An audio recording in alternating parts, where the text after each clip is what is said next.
කරන්න දෙයක් නැහැ මේකේ. ඒක තමයි ಭಾರತೀಯ සම්ප්‍රදායික ඉස්සරස්සන් කරනවා නෑනේ. අපි දේවාලේ කරන විදිය පුටක් මෙතනම පැහැදිලි කරනවා. අපි සබත්තුම හිටියේ. මෙතුමා තමයි පරම්පරාවෙන්ම දේවාලේ පෙරහැර මංගල්‍ය ගම්පහ රාජකාරී ඔක්කොම සම්බන්ධීකරණය ඊට පස්සේ ඊට කරන් සම්බන්ධව සියලුම වක්කීම් තියෙන මෙතුමා පරම්පරාව. දැන් මෙතුමා ඉන්නවා මෙතුමා පුතත් මෙහි ඉන්නේ. ඊට අමතරව මොනවද දන්නේ මාත්? මෙතුමාගේ වක්කීම් නිලරාජිකාරුවන්ගේ සේවාවන් වලලා ගැනීම පෙරහැර මංගල්‍ය දැනුම් දීම නිලරාජිකාරුවන්ට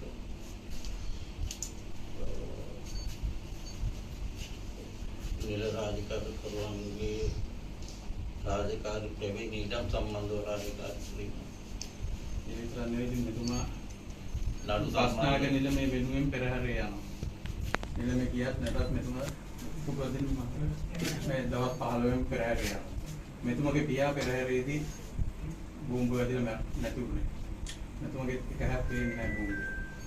ඒ වගේ කැපකිරීම කරපු පරම්පරාව. ඒ රාජකාරී කරුවෝ 18 දෙනෙක් ඉන්නවා කියන්නේ. ඕකේ. 18 ඊට පස්සේ කපු මහත්තුරුයි කපු මණ්ඩලයේ ඊට පස්සේ තමයි මේ රාජකාරී කරන සියලු දෙනා ඉන්නේ.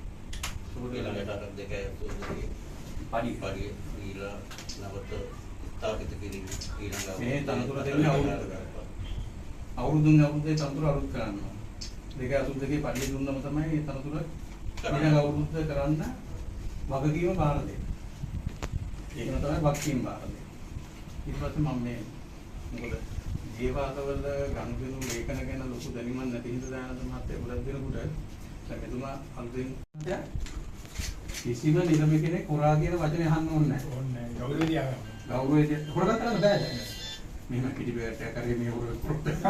කියන්නේ දේවාලෙන් හොරකම් කරයි කියන නම කවදාවත් දෙන්නේ මේ විදියට පොත් ටික තියලා මේ විදියට ගෙනියනවා. අපේ ආදායම් ලැබෙන ටික අම්ප මෙතෙන් දෙන්න. ආදායම් ලැබෙන ටික ලබුණු කරන්න හැටි දෙන්න. කොහොමද?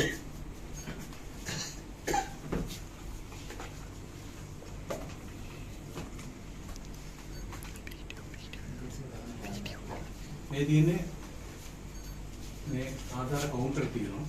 කවුන්ටර් වල ඉන්න අය මේ රිසිට් නම්බර් තියෙනවා. ඒ රිසිට් පොත දුන්නම ඒ රිසිට් එකට මුදල ලිව්වම ඒ රිසිට් පතේ අංකෙත් එක්ක එයා හවසට මේක පුරවලා සියලු මුදල් ගිණුමට ගිහිල්ලා ගිණුමෙන් චෙක් එකකින් තමයි ආපහු ගන්න.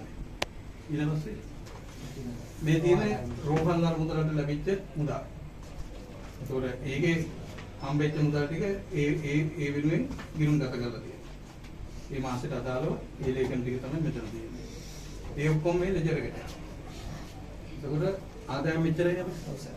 ආදායම් ටික මේ පැත්තේ මේ දේවාලට ලැබෙන සියලු ආදායම් මේ ෆයිල් තුනේ තියෙනවා. ඒතකොට ඒක මේ මුදල් පොතට මෙතන යනවා. ඒතකොට ඔක්කොම අදාළ ටික බැංකුවට ගිහිල්ලා නැහැ. ඊට පස්සේ බැංකුවෙන් මේ තියෙන්නේ අගෝස්තු මාසේ මේ සම්පූර්ණ ගෙවපු ටික. එක්කෝ චෙක් පතකින් ගෙවන බිලකට නැත්නම් වවුචර් එකකට. සේවාවක් ගත්තොත් වවුචර් හැම එකටම දානවා. මේ බිල් පත අරගෙන මේ වගේ වවුචර් එකක් ලියලා මේ තියෙන චෙක් පතේ මේ ෆොටෝකෝපියක් තියෙන හැම එකෙම මේ විදිහට හැම ගෙවීමක් ගැනම චෙක් පත තියෙනවා. මොකටද ගෙවුවේ? ඒ සම්පූර්ණ සාරාංශයත් එක්ක මේ අගෝස්තු මාසයේ ගෙවපු ගෙවීම් ටික. ඊට අමතරව ගෙවන්නේ පෙටි කෑලි සුළු මුදල්.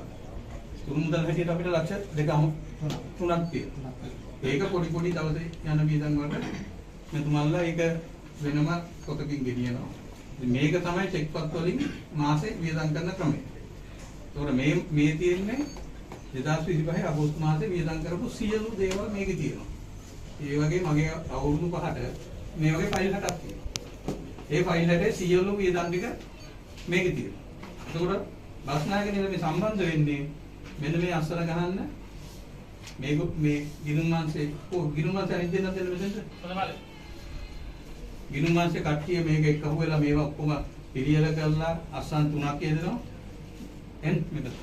ඒගොල්ලෝ අස්සන් යොදලා අනිත් එක නෑ. එතකොට මේ කිසිම දෙයකට කවුරුවත් සම්බන්ධ වෙන්නේ නැහැ. ඒකට නිලධාරී මහත්තුරු තමයි සම්බන්ධ වෙන්නේ. මේ තියෙන්නේ අර ලක්ෂ 3ක් ගන්න කෙටි කෑෂ් සුළු මුදල්. මේ සුළු මුදල් වලට වියදම් කරපු ක්‍රමය. එතකොට ඒකට වවුචර් දාලා ඒ මොකටද වියදම් කරේ කියලා ඒ හැම රුපියල් 30ක් දීලා පොස්ටක් ගෙනාවම ඒකෙන් කියලා තියෙනවා. කොහෙන්ද ගෙනාවේ මොකද්ද ගෙනාවේ? ගෙනාපු කෙනාගේ අත්තර තියෙන්න ඕන, බාරගත්ත කෙනෙක් ඉන්න ඕන. ඒ සියලු වවුචර් මේකේ තියෙන්න ඕන. මේ වගේ 60ක් තියෙන්න ඕන මගේ මාදායට. ඒ සුළු මුදල් වලට වෙනම පොතක් තියෙනවා. ඉතින් මොන් තමයි